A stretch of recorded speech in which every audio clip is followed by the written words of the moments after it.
Last year, Bedtime Stories for Insomniacs won Best Fiction Podcast at the People's Choice Podcast Awards. This year, we hope to do it again, but we need your help. Visit podcastawards.com at the link in the description and vote for Bedtime Stories for Insomniacs under Best Fiction and Best Male Host during the nomination period. And in return, I'll tell you a really cool story. Starting now.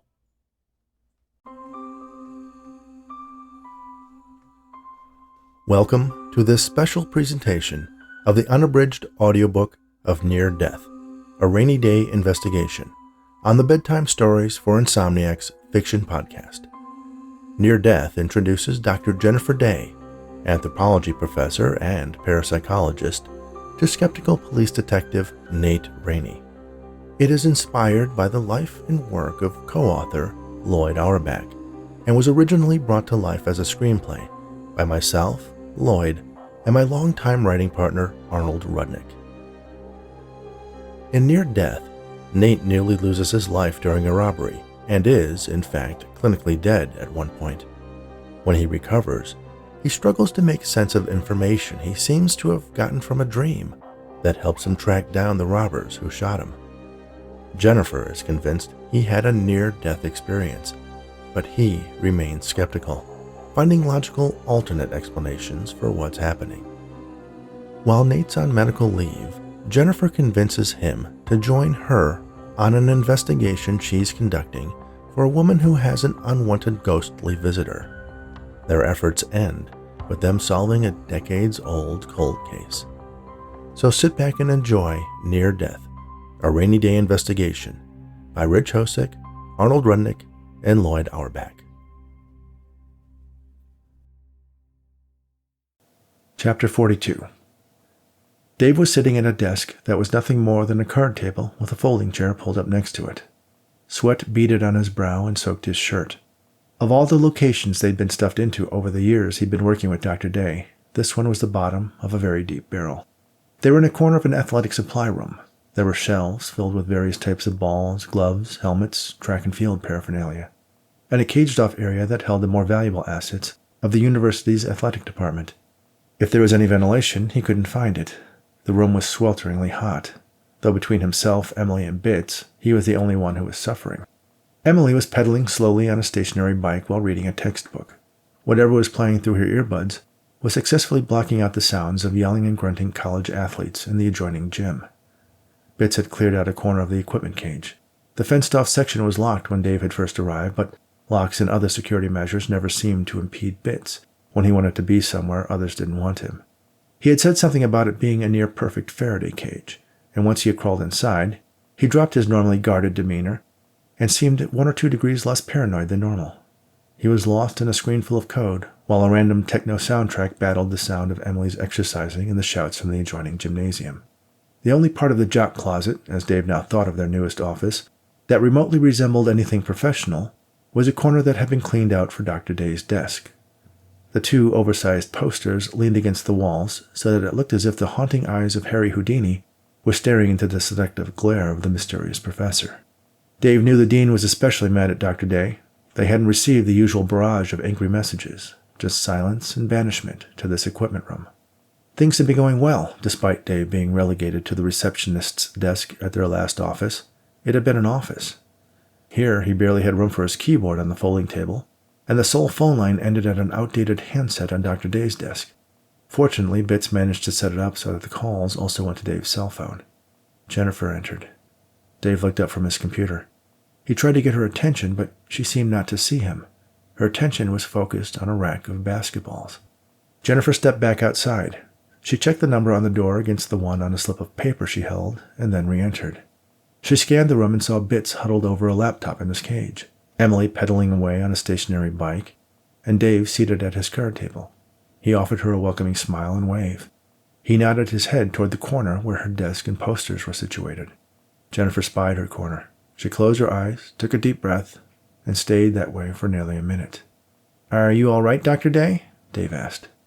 "I'm hoping when I open my eyes, I'm going to be back in our old offices instead of the athletic department's closet," she answered. She opened one eye and then the other, but when she looked again, the wrecks of equipment were still there.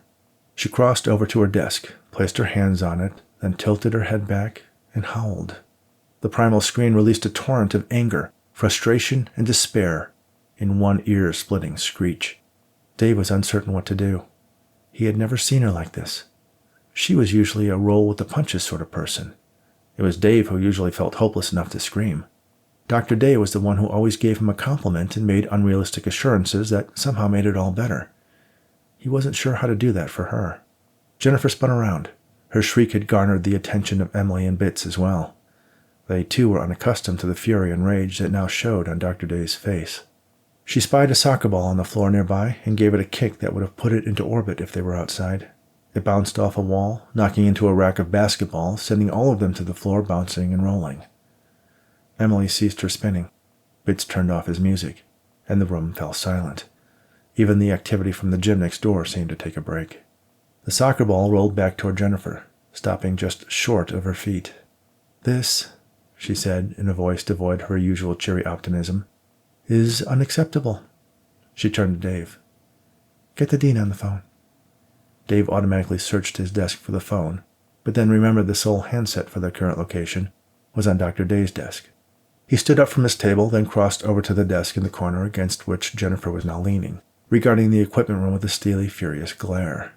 He picked up the handset and dialed the extension. It was one he was unfortunately very familiar with. "It's ringing," he told Jennifer. She didn't even look at him. Her jaw was clenched, and her arms were folded tightly across her chest.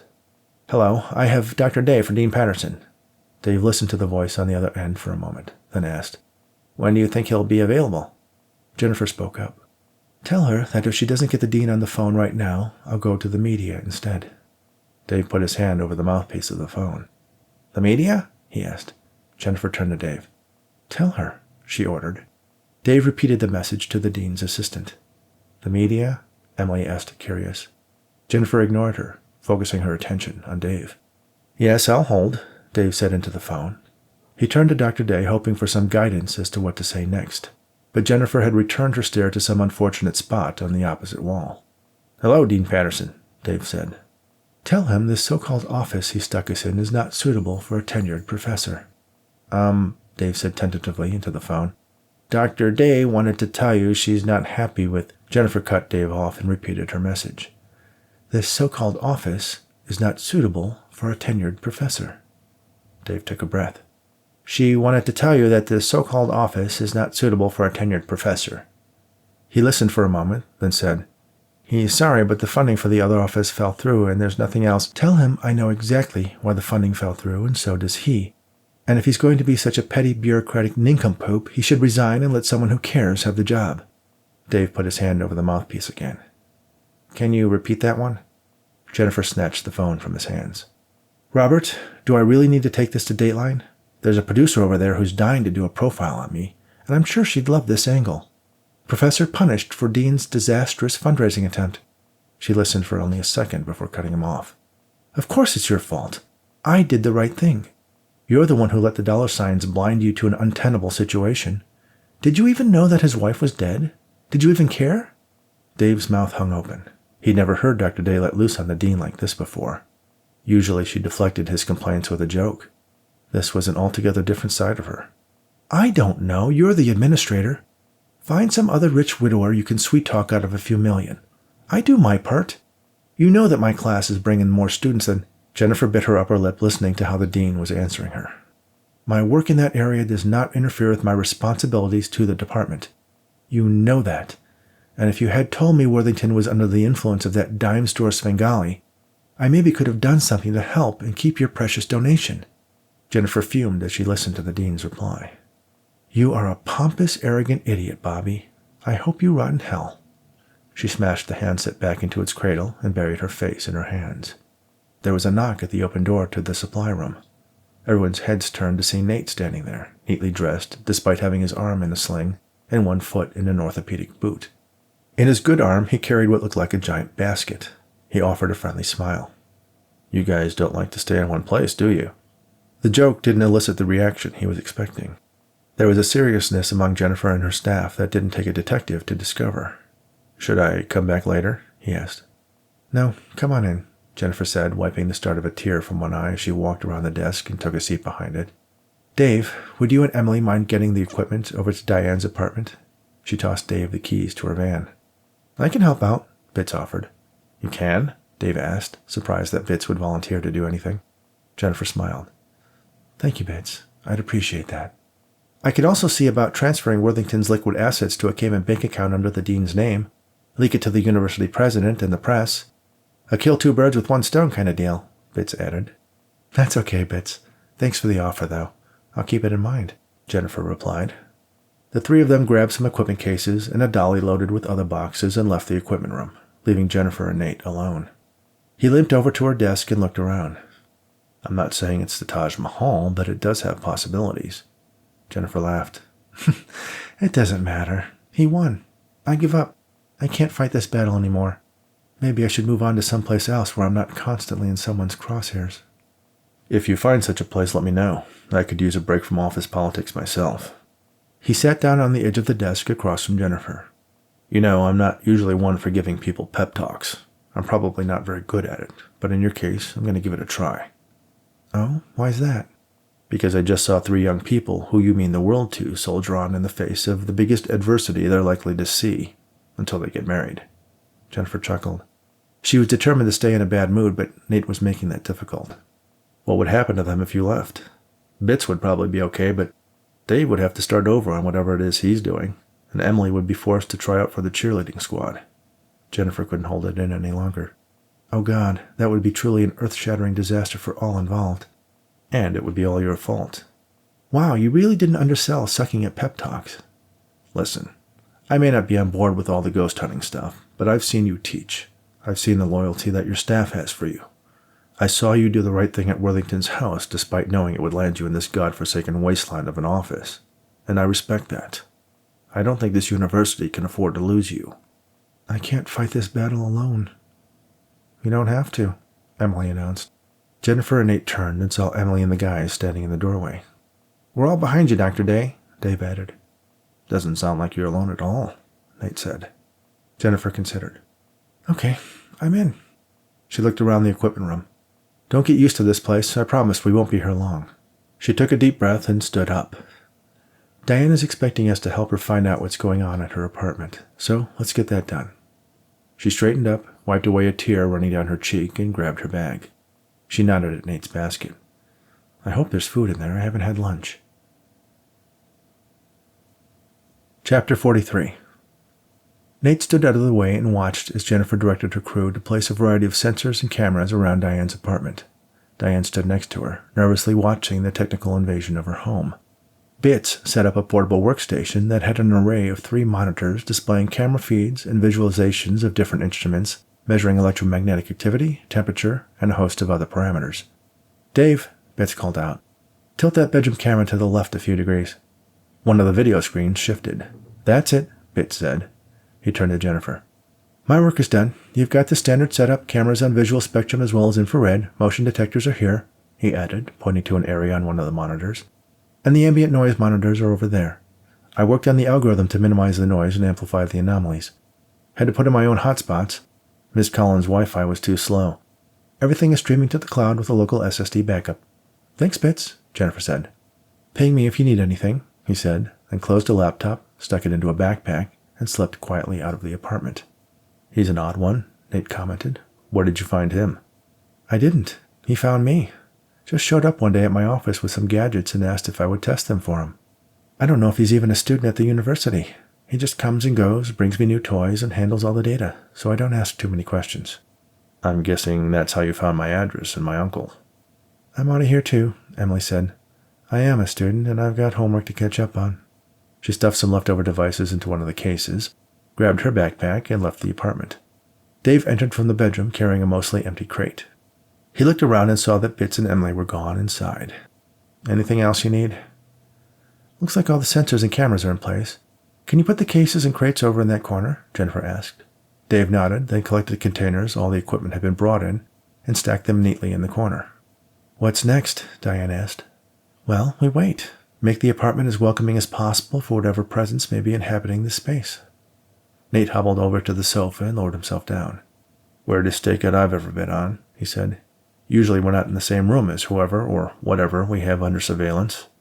Do we sit in a circle and chant or something? Diane asked. No, this isn't a seance and I'm not a medium. We're just going to record everything we can so we can try to capture some evidence of what you're experiencing and maybe discover what we can do to mitigate it. A lot of times paranormal phenomena is generated by living people rather than spirits. You think it's me? Or possibly connected to you, Jennifer said. I'm voting for the living people angle, Nate added. Diane turned to Nate. It wasn't Jerry. I know you don't like him, and I can understand why, but we are friends, and he just wants to make sure I'm okay. Did you tell him we were coming tonight? Nate asked. Dr. Day asked me not to mention it to anyone. You didn't exactly answer my question. Diane smiled. No, I did not tell Jerry you were going to be here. Her phone rang. She peeked at the caller ID and frowned before answering. Hello, she said. Her expression grew aggravated as she listened to the voice on the other end. All right, I'll be there in 15 minutes. She hung up the phone and turned to Jennifer. There's an emergency at work, she explained, giving the word emergency a sarcastic inflection. I need to go for at least a few hours. Is that okay? Of course, Jennifer assured her. It'll be good to get a baseline off the sensors while you're not here. Diane grabbed her bag and threw some papers from her desk into it, then she slipped into her coat. Help yourself to anything in the fridge, she offered, then hurriedly walked out of the apartment past Dave. Everything's all tidied up, he told Jennifer. I'll be back in the morning. Aren't you forgetting something? Jennifer asked. Dave turned around, a puzzled look on his face. Nate's dog, Jennifer reminded him. Dave reacted with shock and surprise. I kinda hoped you were kidding about that. Nate reached into a pocket and tossed Dave a key on a souvenir San Francisco keychain. Her name is Madge. Dave tried to catch the keys in midair, but dropped them. He stooped over and reluctantly picked them up. I don't know if my apartment is the best place to keep a dog. Isn't there anyone else? You don't have to take her home, Nate said.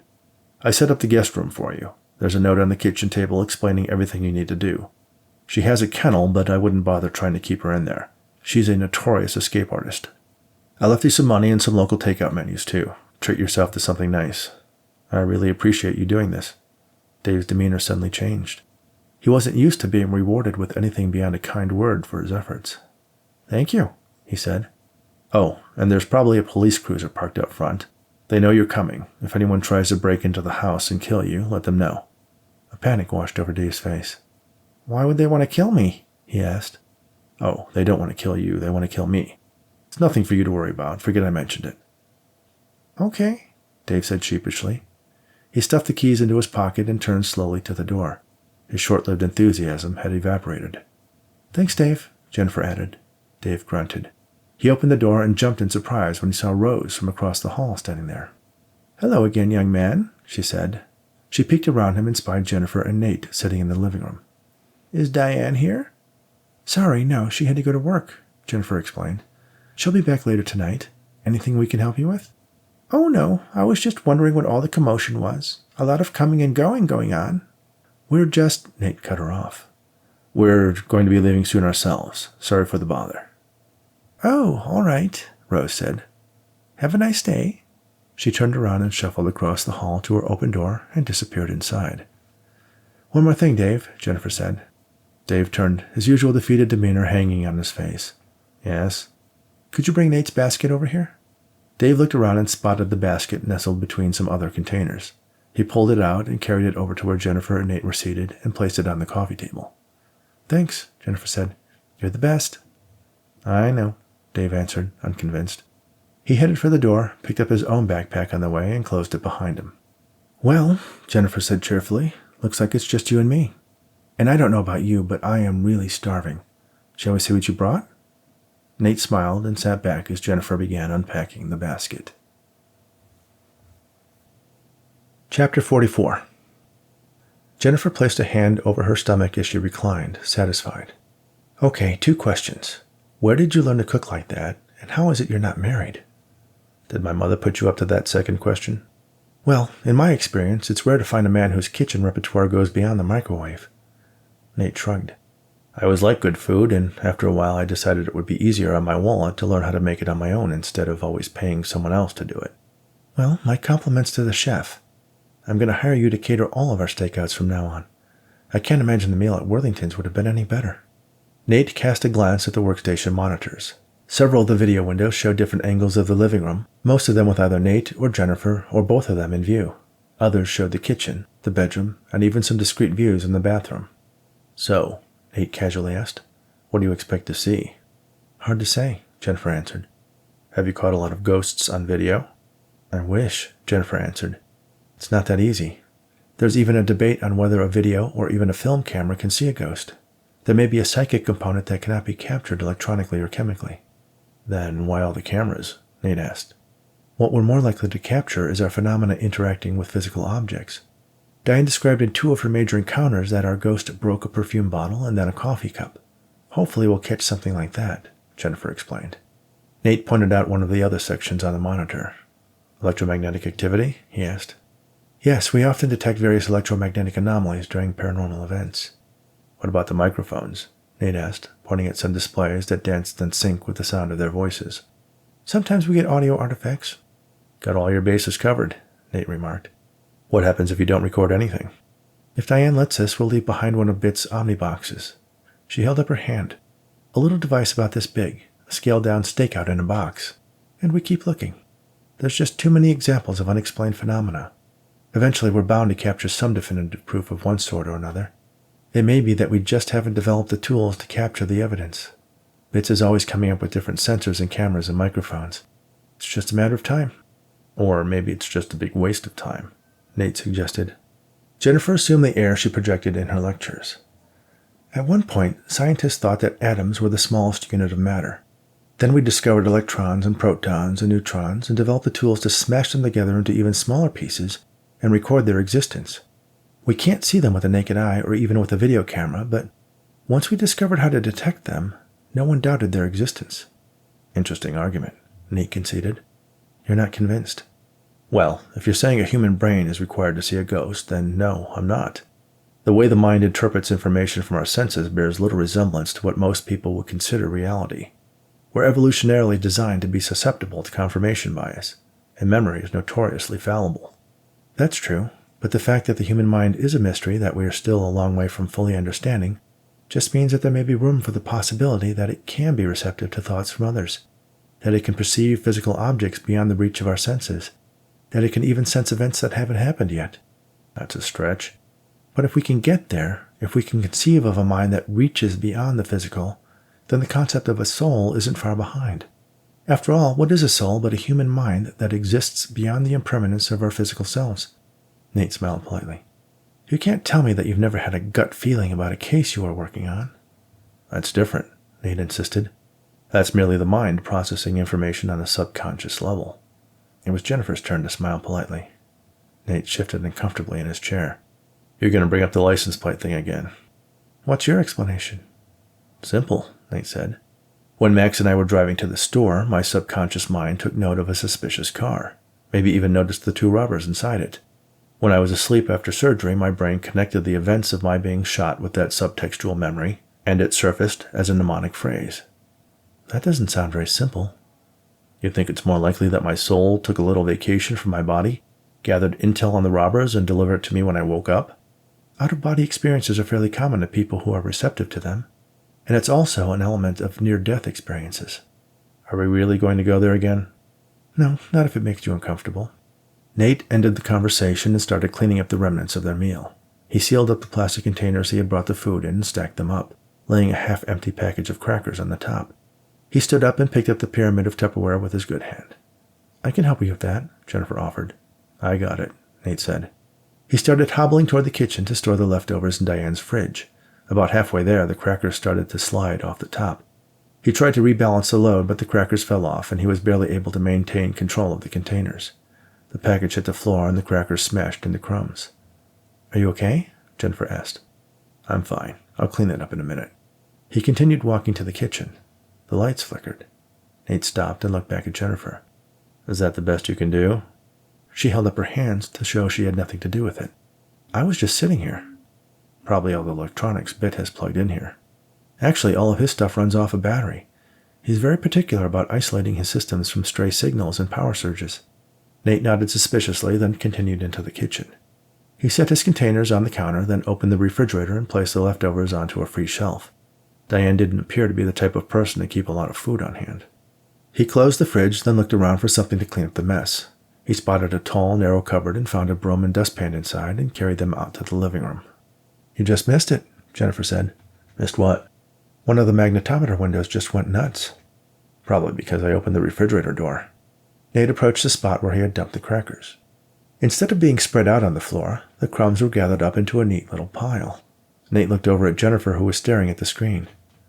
"Very funny," he said. Jennifer looked up from the screens at Nate. "What's funny?" "The mess." "What about it?" "I may have only one good arm, but I can still use a broom." Jennifer stood up and peered over to the area of the floor where the neat pyramid of cracker parts was sitting. "Schoensack," she said. "Schoten what?" "One of the ghosts Rose told Dave about. It's in the advance notes. Didn't you get a chance to read them?" "Right," Nate said. "And he just happened to amble by while I was in the kitchen. Too bad I didn't get a chance to see him in action." "He was the building's first superintendent. Apparently he still hangs around and tidies up random messes.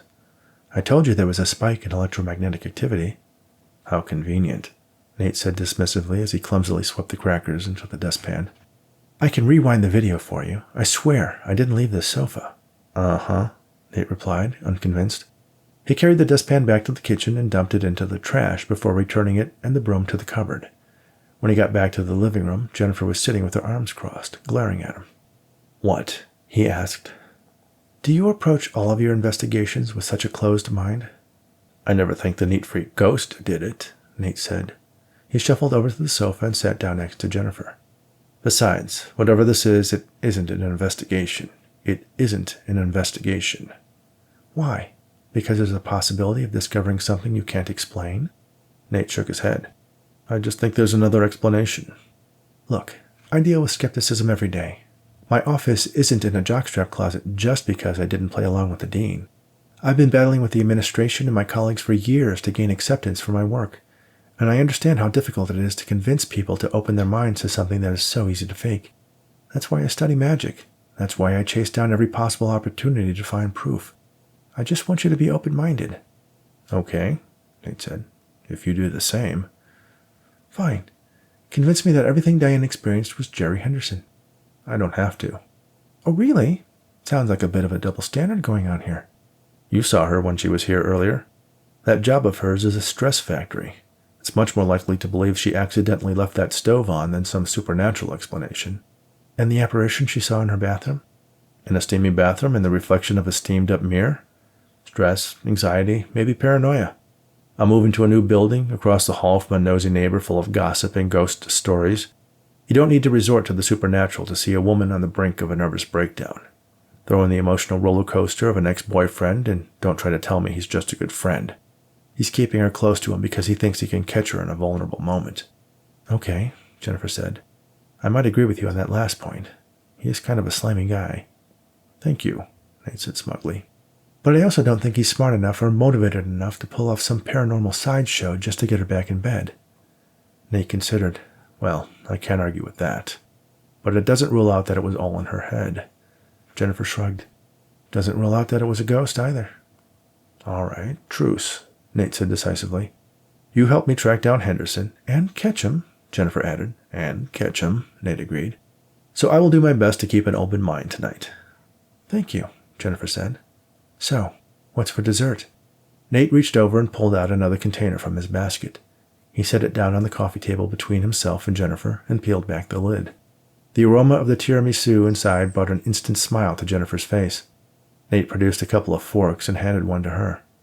"I have to share?" she asked. Chapter 45. Nate and Jennifer were both asleep on the sofa. Nate had his booted foot up on the coffee table next to the empty tiramisu container. Jennifer had her feet tucked up under a pillow on the sofa, while she leaned against Nate, her head resting on his good shoulder. The room was nearly dark except for the glow from the monitors of Bit's workstation. Most of the cameras had switched to a night vision mode, casting the room in an eerie, ghostly version of itself. In the window that shared the front door, the words, "Motion detected," superimposed themselves over the image. The door silently opened, and the light from the hallway overloaded the night vision, causing the view to wash out completely. A subtle alarm sounded from the workstation. Nate stirred. He checked his watch. It was nearly midnight. He looked at the monitors. The view of the front door had returned to its night vision mode, but he caught a movement in one of the other monitors, a glowing figure that passed from frame to frame. "Day," he whispered. "There's something going on." Jennifer stirred. She realized she was leaning against Nate and sat up, squinting at the monitors. "Anything happen yet?" Diane asked. Nate and Jennifer jumped at the sound of their host's voice. Diane let out a short scream. She collected herself and turned on a nearby lamp. "Sorry," she said. "I should have called you to let you know I was heading back. Work took longer than I expected, and I just wanted to get home." "No apology necessary," Nate said. "This is your home." Jennifer grabbed the mouse connected to the workstation and clicked the button that showed a log on one of the screens. There was nothing except for the motion detected at the front door when Diane entered. "Looks like it's been quiet. Should I just stay with a friend tonight? I don't want to be in the way," Diane said. "No, I prefer for you to be here. There may be a link between you and the apparition." Diane sighed. "All right. I think I'm too tired to pack up anything to go anywhere anyway." She looked at the monitors and noticed the one showing her bedroom and bathroom. "You're not going to be watching me, are you?" Jennifer clicked on the control that minimized a couple of the cameras. "Privacy mode activated," she said. "Well, we're still recording, but I promise we won't look at it unless something happens." "Thanks for the warning," Diane said. "Good night." She turned around and headed into her room. "I hope she doesn't think she walked in on anything," Jennifer said. Nate laughed. "I'm hardly in any shape to try anything," he said, lifting his bad arm slightly. "Does that mean you would if you were able?" Jennifer asked playfully. Nate felt suddenly uncomfortable. "Let's get back to the stakeout," he suggested. Jennifer ignored his attempt to change the subject. "Well, you did make me the most amazing tiramisu I've ever had, and you did that with only one hand." Nate smiled. He usually didn't pull out the tiramisu unless he really wanted to impress a woman. "I like tiramisu," he lied. Jennifer sensed his discomfort and backed off. She liked Nate, maybe even more than that, she respected him. It was obvious the history with his mother was putting up walls to accepting the paranormal, but she still believed that she could tap that skepticism to open his mind as well. "If this guy who you think is haunting Diane jumped to his death, wouldn't his ghost be flat?" he asked. "First of all, a haunting is different from an apparition. Diane's ghost appears to be interacting with her, but in the case of a haunting, it's more like there's an impression of a person or event embedded in the environment, playing out an unchanging scene. And no, the injuries to his corporeal form that caused his death would not show up in a psychic representation. Our best guess is that the apparition projects their self-image, like if you were to close your eyes and imagine looking at yourself in a mirror. That is the form that they share with us. Fun fact, most people report that the apparitions they see don't have feet." "What?" Nate asked in surprise. "Think about it. How many people remember to include their feet when they picture themselves?" "You're just making this up now," Nate accused. "I'm not. It's just one of those things that makes sense when you consider it, and tilts more to the idea that an apparition is working outside of our normal senses. It also explains why some people can see them and others can't, in the exact same situation, and why we don't have any photos. Okay, let's put the ghost talk aside for a moment and talk about why this Luther guy would want to interact with Diane. He was allegedly a serial killer who targeted women of her specific physical appearance." "Allegedly?" Jennifer asked. "I thought the police had evidence he had killed his girlfriend." "Yes, but there are parts of it that just don't fit." "You mean, despite evidence to the contrary, you have a gut feeling that he wasn't the killer?" Jennifer goaded. "Okay, point made," Nate said. "I guess my biggest question is why a fireman would use an axe to kill someone." "Because he's a fireman?" Jennifer suggested. "And they have fire axes?" "Yes, firemen use axes, but they don't carry them around like a cop carries his gun." He pulled a file out of a stack of papers he had on the coffee table and opened it up. He handed a photo of an axe to Jennifer. "This is a pickhead axe. It was standard equipment for every fire station in the city 60 years ago. Looks pretty deadly." He pulled out another photo showing a different type of axe. Instead of the end opposite the blade ending in a sharp pick, it was blunted. "This is a flathead axe, the type that was found next to Sarah's body." Jennifer looked at Nate with shocked surprise. "Wow, you did a lot of research on this." "Force of habit. The point is, it's not the axe a fireman would have had easy access to. But someone else could have bought or found it and used it to kill Sarah Montgomery and the other girls." "And do you know who that was?" "No, but I did find a common thread among the other 4. They all had connections to the financial district." "That sounds kind of thin. The financial district is fairly big and there are thousands of people there. True, but it is a connection. They lived in different parts of the city, but the one other thing they had in common was that they had nothing in common with Luther Laramie. A fireman meets hundreds of people. He worked in the fire station in this neighborhood. Presumably, that's how he met Sarah. His station wouldn't be involved in calls to the financial district or any of the neighborhoods where the women lived. Serial killers generally prefer areas they're familiar with. The only woman he had any familiarity with was Sarah. And the way she was killed, it's not the type of thing someone does to a person you love. It's too messy. It doesn't make sense. I don't think Luther was the Axeman. Why did he attack your uncle? Why did he run from the police? Why did he kill himself?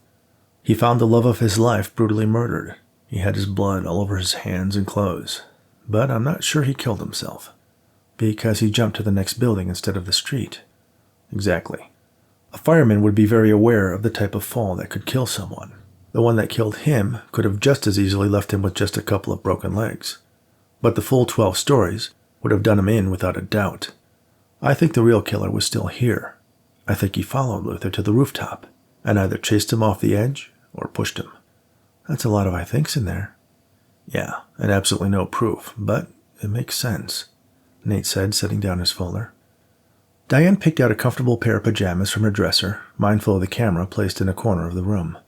It did make her uncomfortable that Dr. Day and her crew would be recording her sleeping, but she wanted to do everything she could to find out what was going on.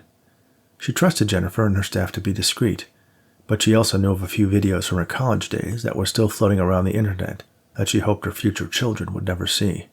She opened the closet door and used it as a screen between herself and the camera as she changed. She normally wouldn't skip brushing her teeth, but she was so tired, and her bedroom didn't have a direct doorway to the bathroom. She'd have to go back out into the living room and interact with Dr. Day and the detective. She'd just brush first thing in the morning. Right now, after an extra 10 hours of soul-sucking work at the law firm, she just wanted to crawl under the covers and fall asleep. Diane closed the closet door and looked over at the camera. She froze.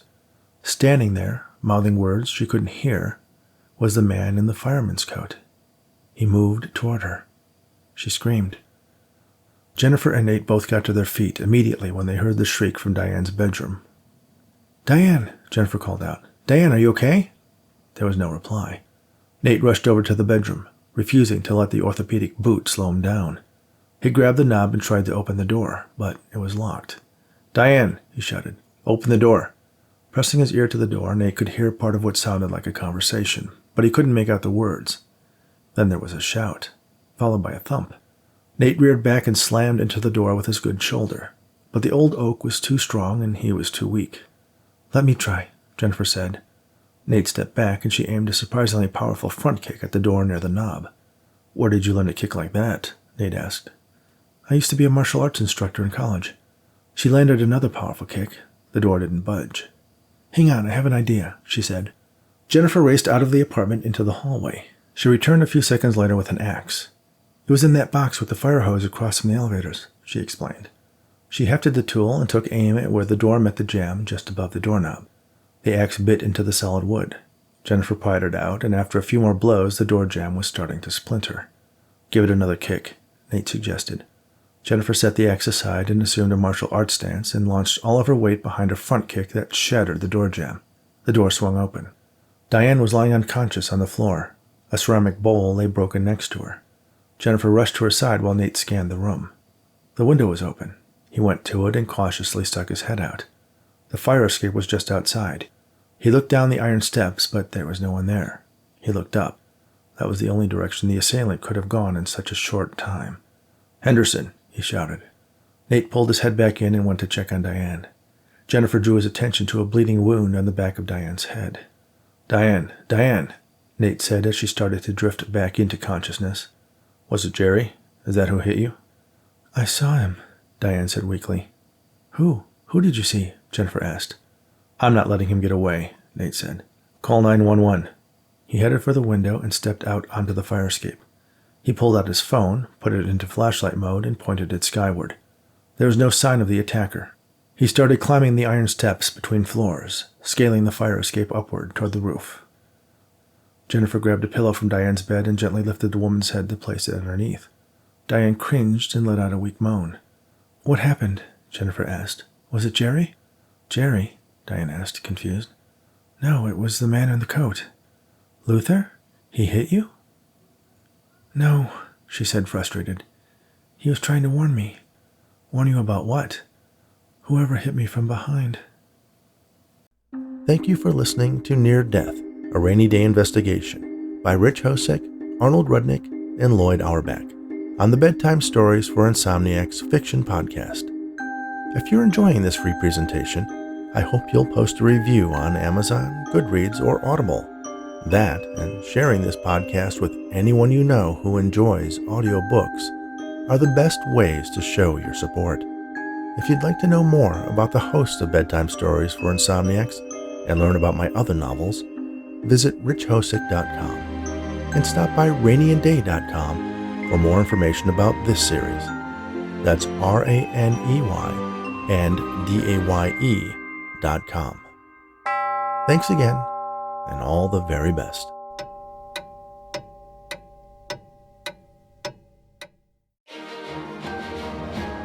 Seriously, if you can pop on over to podcastawards.com and help me out, that'd be great. Bedtime Stories for Insomniacs, Best Fiction, and Best Male Host. I owe you one.